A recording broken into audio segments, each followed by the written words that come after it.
Tell us a little bit about what the Sustainable Development Goals mean for you. Through these sustainability goals, it will give me a chance for me to speak out for my own community, for the people living in my own community, and through this sustainability goal, we'll be able to impact different things in people's lives, and through that, we'll be able to make our communities continue growing each and every day. Living in the slum is not bad. People might think that it's so miserable, but this is like its own country. It's like we are in a different world, a world full of happiness, a world full of unity, a world full of love, a world full of togetherness and hard work. The people in this room represents leadership in a number of places. When you look at them, what message do you have for them? Life is not about who you are, but what you think you are made of.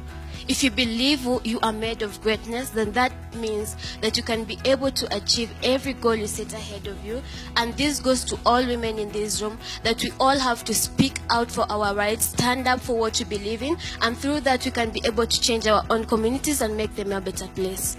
Tell us a little bit about the summer camp, what you did, and what are the leadership lessons that you came away with. I was attending a summer program at Miss Potters, which is in US at Farmington, and through the leadership camp, I learned a lot. I learned how to be independent. I learned how to overcome my fears. I learned how to come out of my comfort zone. Since I am the head girl of my school, I have to teach the different prefects in my school about what are some of the qualities of our leaders that we need to be able to sustain the school and showcase that we can be able to change our own communities as girls. What do you see the world looking like when you're 27? What do you hope the world will look like? And what do you think it's actually going to look like? It will be a free, corrupt world. It will be a free FGM world, a world of women leaders, a world of women who have made it in life, a world full of girl power, a world of women leaders, and a world of girls who have achieved it and made it in life. This is the question I've always asked you. Where do you see Safaricom in 5 years? 5 years from now, and indeed beyond, we would like to think, as the chairman has said, we would like to be a thriving company. We'd like to be a successful company.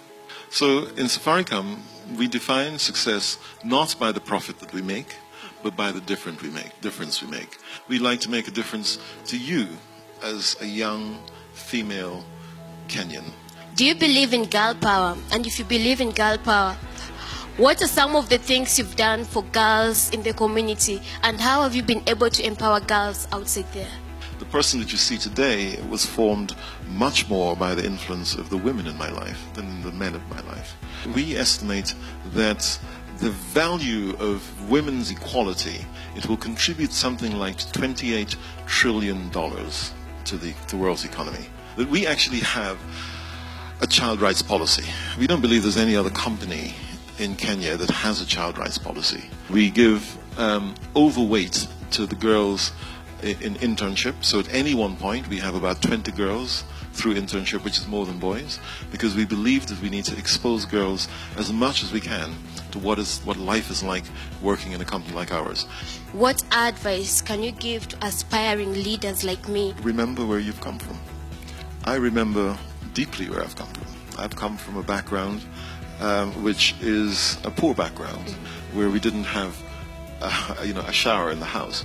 There is a deep sense of responsibility, and the more you grow, the bigger that sense of responsibility. You have grown a great deal since I first met you. When I saw you again in Kibera a month or so ago, I can see how you're interacting with the younger children. I can see how you've taken those leadership lessons and how you're trying to make a difference, because you know what it's like to be like them. And what I would say to most people is just have a memory of where you've come from.